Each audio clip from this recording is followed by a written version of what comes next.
Hello and welcome to another video from History, Myths and Legends. My name is Ricardo Calvario and you are watching the Cromlech of Almendres. In this episode we visit Évora, deep in the heart of Alentejo, Portugal, where we find a megalithic monument of great importance and dimension, being in its own right one of the largest of its kind in the world. I am talking about the Cromlech of Almendres, structure that belongs to the Eborense megalithic universe and will certainly be related to other stone circles in the vicinity, namely the Cromlech of Portugal in Monte Moro Novo. This site used to be the largest of its kind in the Iberian Peninsula, this until the amazing discovery of La Torre la Ranera, with its staggering 600 hectares or 1,482 acres of standing stones, dolmens, stone circles and mounds in what may be one of the most significant prehistoric finds of the last decades, found near the city of Huelva in southern Spain, where an avocado plantation was to be made. Getting back to Almendres, it is located in a dense zone of archaeological sites that extend through time from the beginning of the Neolithic, 7,000 to 8,000 years ago, to the Iron Age. Here you can find menhirs, dolmens, necropolises and prehistorical settlements. Built near the top of a gentle hill at an altitude of 413 meters or 1,355 feet, and clearly facing east towards the sunrise, the Cromlech of Almendres offers those who visited it a wide view of the areas to the east. Every 21st of June, looking at the sunrise, we see a tall and solitary menhir at about 1,300 meters distance or 0.8 of a mile that marks the point where the Sun King breaks the horizon, thus revealing to us of the ancient relationship between those two different places that survives still, ignoring not only time but also its long abandonment. The Almendres menhir will be about 3.5 meters high or 11.5 feet from the ground surface, with an elliptical section of 1.2 by 0.8 meters or 3.9 by 2.6 feet. It's also located at the top of the slope. The set was forgotten in time and was rediscovered in 1964 by the researcher Henrique Leonor Pina during the mapping of the geological map of Portugal. At that time, a team was organized to clean the place, removing all the vegetation that covered the Cromlech and even some trees that would have grown inside its elliptical structure.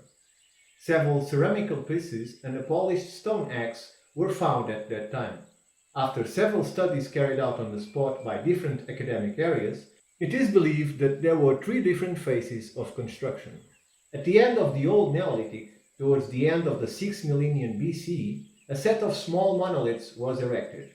These were grouped in 3 coexcentric circles. The latest of these circles measure 18.8 meters or 61 feet and the smallest 11.4 meters or 37.4 feet. 22 menhirs standing within the enclosure have survived to this day. 2 have fallen and we see the remains of supporting structures for 5 others. In the middle of the Neolithic, around the 5th millennium BC, a new enclosure was erected to the west of the previous circles in the form of 2 coexcentric irregular ellipses adjacent to the older enclosure. The outermost ellipse measures 43.6 meters or 143 feet on its major axis and 32 meters or 105 feet on its minor axis. Of these, 29 standing menhirs can still be seen, and an additional 17 of the fallen menhirs were found, as were 11 support structures for menhirs that have already disappeared.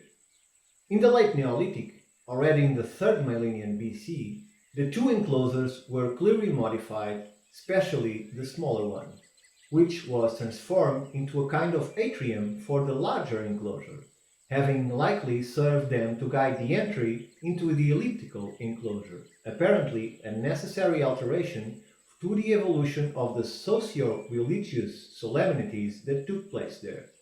Furthermore, it is possible that some of the engravings we see in the monoliths are from this period and that some menhirs were partially flattened. thus transforming them into stelae. The menhir and several other stelae from the Almendres Cromlech features reliefs and life-size decorations that also reminds us of farming and cattle raising. These are called crosiers, that is, engravings in the form of a shepherd's staff. Other predominant engravings of the menhirs of this monument are wavy and radial lines, circles and dimples. The menhirs are currently all numbered. The decorated ones, and therefore unmissable, are the 5, 13, 48, 56, 57, 58, 64 and 76. In the Chalcolithic, or Copper Age, between 3100 BC and 12,000 BC, the set ceased to be used, as many other sites across Europe, as it is generally agreed that during the 3rd millennium BC, or Chalcolithic, and the 2nd millennium BC, the Bronze Age, there were complex transformations of the social dynamics within the diverse communities inhabiting the different regions of Europe. Some believe it was the result of the growing influence of the metallurgical societies that replaced the Atlantic megalithic culture. And here I must state my resistance to this explanation. A new technology with socio-economic implications can indeed change an existing society, but it seldom changes the belief system of that same society. It takes a serious downfall of resources, a social crash of dramatic proportions, or the insertion of a conquering people with a different culture to cause a shift in the belief system of a community. Therefore, and since the timeline is not near but spot on the 6,000 year ago global climate event, I believe it to be the main cause of this major change in culture and socio-cultural beliefs. As I try to expose in my posts on Twitter, I think that whatever caused the Burckle crater in the Indian Ocean was not an isolated event, but, in the very least, a double impact, as seen in the area offshore of Portugal, named but not studied and commonly known as the frying pan feature. This caused a massive, unimaginable flood of massive proportions that carved the Tagus Basin as we see it today. The aftermath of this event caused the desertification of the previously Iberian Peninsula fertile grounds, so fertile in game, cattle and harvests, that caused the people to feel the need to build structures like this cromlech in order to give something back to Mother Nature. As the world changed, seeing the cattle die of thirst and hunger, the lack of game to hunt, and several successive harvest failures, it must have looked to them that their gods seemed to have forsaken them or otherwise lost their powers. Both beliefs and sites were abandoned for other places where life was hard but still possible, and minds quickly shifted from stone to metal. While the impact is from my own speculation, the causes pointed for this abrupt climate change have been several. From the volcanic eruption of Hekla 4 in Iceland, to increased dustiness from Megalake Chad and the Bodele Depression, and also shifts in the North Atlantic Oscillation, or NEO, or El Niño Southern Oscillation, ENSO, regimes. Some of these official causes can easily be explained as consequences of the before-mentioned impact.